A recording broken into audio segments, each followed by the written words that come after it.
Hello everyone, welcome to the ECAM market blog update for Monday the 12th of September 2011. I want to update a few of the charts now that we're into September, and we were down about 3% I believe it was in the S&P 500 index last week. First chart is the monthly chart of the S&P 500, and as I mentioned previous, a number of my indications on this chart have turned bearish. Last month, the end of August, we closed below the 12-month simple moving average, along with several of the indicators also closing bearish. The stochastic RSI crossed below the 0.5 level. Once again, the RSI is below 50. However, it has not yet taken out this blue line, which was the head fake that occurred during our last market decline back in May of 2010. So that's once again still holding firm. In addition, the full stochastic has not crossed below the 50 level, which once again is a very important indicator for me. And as again, it has not crossed below the May 2010 dotted line here. The MACD has just turned to the negative, so it has now crossed over. So that's an additional bearish signal on the chart. In addition, the ADX DI plus DI minus is definitely in the red, indicating we're into a downtrend. And the force index, of course, as I mentioned previous, also has turned negative, but once again has not crossed below the May 2010 lows. If these three holdouts, the force index, the full stochastic, and the RSI, were all to cross below that blue line, that would be an absolutely bearish indication for me that we've actually entered our new bear market. Once again, we're indicating bearish. However, we're not 100% there yet, so I'm going to be maintaining my current 50% long equity position, 50% cash position for the time being. The next chart is the weekly chart of the S&P 500 index, which, as you know, is my second medium to long range chart. Once again, this chart turned bearish back in, it would have been late July of this year for the last bearish cross. And as it stands right now, still all the indicators remain bearish on the chart. I just want to point out a couple of support levels which are quite interesting to note. The 1220 level was a very important support back in 2010. Around March it was the high, and then once we got back into the fall of 2010, it provided resistance till we got above towards the latter part of November. Once again, we broke below that on a very severe downtrend in the last week of July. And we are sitting right now on the support level at around the 1130 area, somewhere around there. You can see it's been tested once there, and we closed above it the last 3 weeks. If we were to close on a weekly closing basis below this 1130-ish level, that once again would be a very bearish continuation indication that we're going to be heading much lower. That would certainly change my bearish stance much more towards the bearish position that I've just mentioned with the monthly chart. The daily chart of the S&P 500 index shows that we've established what looks like a bear flag, as you can see, defined by this lower trend line heading up this way, and also the upper trend line this way.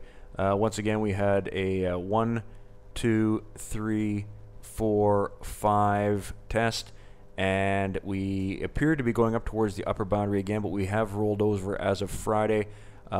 Should price break and below this bear flag, then this flag would be in play.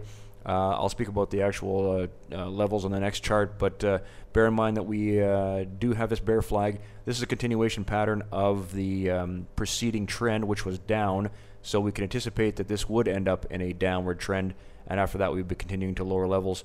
I've drawn in this tentative low trend line here from the highs back in late July, descending downwards with a potential formation of a lower line here, and that will extend downwards as we go down lower. So once again, if we do break this trend line, that would be another very bearish indication that we're going to be heading much lower.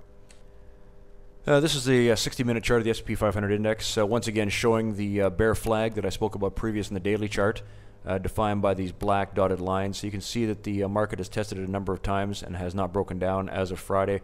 However, the futures, as I speak right now, are down about 1.6, 1.7%.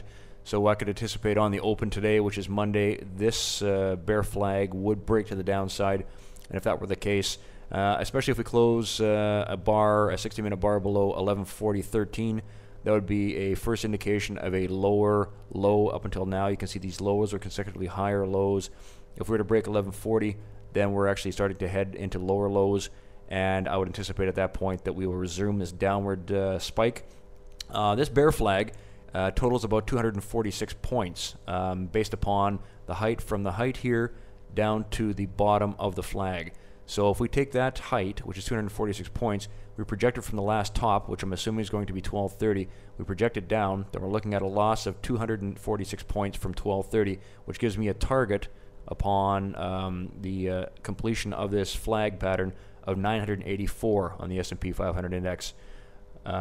So that would be the target levels I've been looking at should this bear flag break down today, which I'm assuming, as I said, based upon the futures, looks very likely to happen. One of the key moves last week was in the euro. The euro had been maintaining a fairly steady level above the 140 level for the last number of months. As you can see on the chart here, this goes back to March of 2011, and we've maintained above the 140 level throughout the entire summer. However, on Thursday, we broke below the 140, and on Friday was a large continuation down to 136.51. As I speak right now, the euro is looking like it's also weak by another 1.5%. So once again, I think the euro has now broken. I think we'll see much lower levels in the euro, and associated with that, we'll see much lower levels in the stock market due to the correlations between the euro and the stock markets currently. This is a chart of the US dollar index, which I showed previously in one of my blog posts. As I said, the US dollar was actually in a trading range between 73.50 and 76. Since basically the beginning of March, you can see this defined box here. Once again, the anticipation was based upon the weakness going into this, that in fact we would have been breaking down below this and heading down this way in the box. However, the markets, due to the euro being so weak, actually allowed the US dollar to pop upwards, and as you can see, we've actually now broken out of the box to the upside. We're also above the 200-day moving average, which is exceedingly important. The 200-day moving average is usually defined as a bull-bear line. So on a very short-term basis, we could now say that the US dollar is bullish and other currencies bearish. In addition, I'll show you a gold chart. Gold looks like it's in a bit of a consolidation to slight downward trend. It's normally assumed that gold will work inverse to the US dollar. However, there are times in times of market stress where both the gold and the dollar might move upwards together. I think that's one phase now that we're in. So on any considerable weakness on gold, I would think that'd be once again another buying opportunity, irrespective of the dollar move. The dollar is due, as I said, for a bounce. However, I am still long-term bearish on the US dollar. I'll be watching closely for any sort of reversals, and if that's the case, I'll be putting on some inverse hedges on the US dollar. This is a daily chart of gold, the spot price of gold, going back to March of 2011. You can see what appears to be a rising bearish wedge is forming on gold. This has been a very nice support line, as you can see, all the way up since late June, and it's had probably 4 or 5 tests and has held quite nicely. I've also drawn a couple of important support levels for gold. Certainly around the 1800 level, as you can see, is some level of support, but really the significant level of support is around 1750.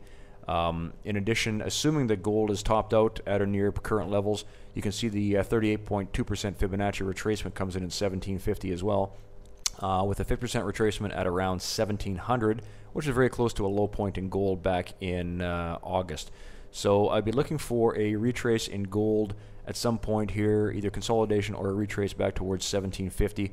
Once again, as I said in a previous blog, 1750 would be a good buying opportunity for those that want to get long into gold for any further rises. I do expect gold long-term will continue to do very well, so I will be continuing to hold my gold positions. So in summary, I just want to reiterate that the market is in a bear phase. We're currently looking for that bounce off the lows back around 1100 that we got about 3 weeks ago. I've been waiting to sell into the rally. It appears the rally may be over as of Friday, so on any considerable weakness today or tomorrow, I will be moving out of my Provident Fund equity positions into 100% US dollar cash. I anticipate that over the next 4 to 5 weeks, we could have considerable weakness in the equity markets. I expect at some point there will be a bounce, but I think once again, any bounces should be sold. And I will, in fact, in my trading account, be shorting any bounces for further declines into year end. Once again, thanks very much for listening. This has been Dwayne Malone with ECAM.